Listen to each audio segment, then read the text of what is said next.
Découvrez un extrait exclusif de ce livre audio et profitez d'un essai gratuit sur Audible via le lien dans la description. Où se mêlait l'odeur des melons pourris et de la corne brûlée. La mère de Grenouille, quand les douleurs lui vinrent, était debout derrière un étal de poissons dans la rue au fer et écaillait des gardons qu'elle venait de vider.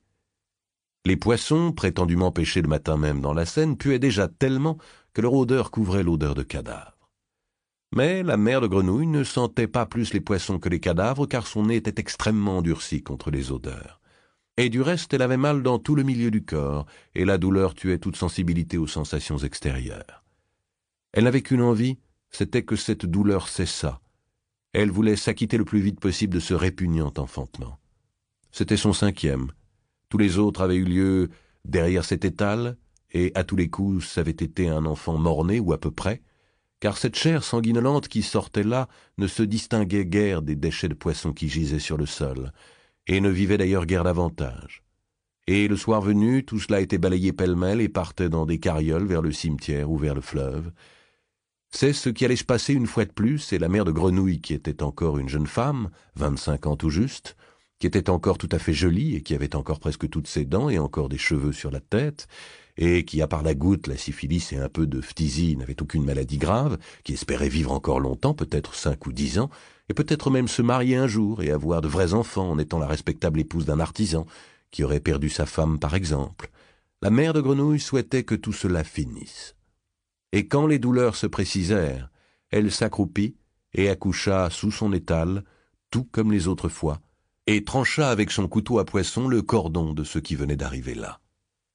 Mais voici qu'à cause de la chaleur et de la puanteur, qu'elle ne percevait pas comme telle, mais plutôt seulement comme une chose insupportable et enivrante, un champ de lys ou une chambre close où l'on a mis trop de jonquilles, elle tourna de l'œil, bascula sur le côté, roula sous la table et jusque sur le pavé, restant là en pleine rue, le couteau à la main. On crie, on accourt, les badauds font cercle, on va chercher la police.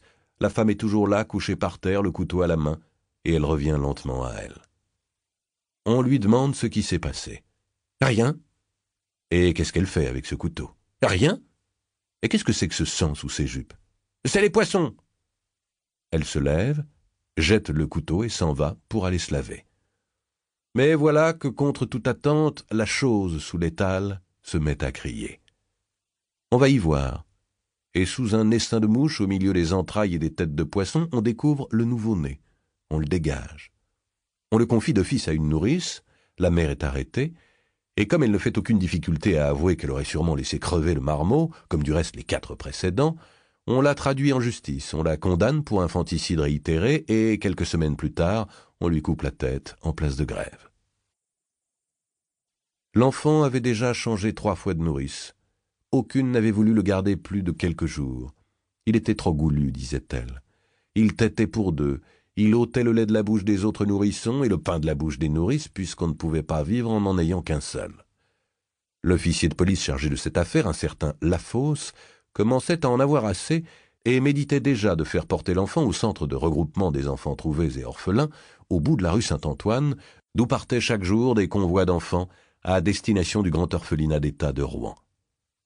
Mais comme ces transports s'effectuaient par porteurs chargés, de hôtes de raffia où, pour assurer un meilleur rendement, on fourrait ensemble jusqu'à 4 nourrissons, comme du même coup le taux de décès en cours de route était extrêmement élevé, comme pour cette raison les porteurs avaient pour consigne de prendre uniquement en charge des nourrissons qui fussent baptisés et munis d'un billet de transport en bonne et due forme, qui devait être visé à l'arrivée à Rouen, mais comme l'enfant Grenouille n'était ni baptisé, ni d'ailleurs pourvu d'un nom, que l'on pût inscrire sur un billet de transport en bonne et due forme, et comme d'autre part, il n'était guère concevable que la police abandonnât anonymement un enfant en l'exposant aux portes même du centre de regroupement, ce qui eût été le seul moyen de couper à toute autre formalité, bref, en raison de toute une série de difficultés ressortissant à la bureaucratie et au fonctionnement des administrations, qui semblaient soulever l'expédition du petit enfant, et parce qu'au demeurant le temps pressait, l'officier de police, Lafosse, préféra renoncer à faire exécuter sa première décision, et donna pour instruction qu'on remette ce garçon aux mains de quelque institution religieuse, qui en donnerait des charges, veillerait à le baptiser et déciderait de son destin ultérieur. On put s'en défaire au profit du cloître Saint-Méry, dans la rue Saint-Martin. Il y reçut le baptême et le nom de Jean-Baptiste. Et parce que le prieur était ce jour-là d'heureuse humeur, et qu'il avait encore quelques fonds pour les bonnes œuvres, l'enfant ne fut pas expédié à Rouen. Livre audio complet gratuit disponible en description de cette vidéo.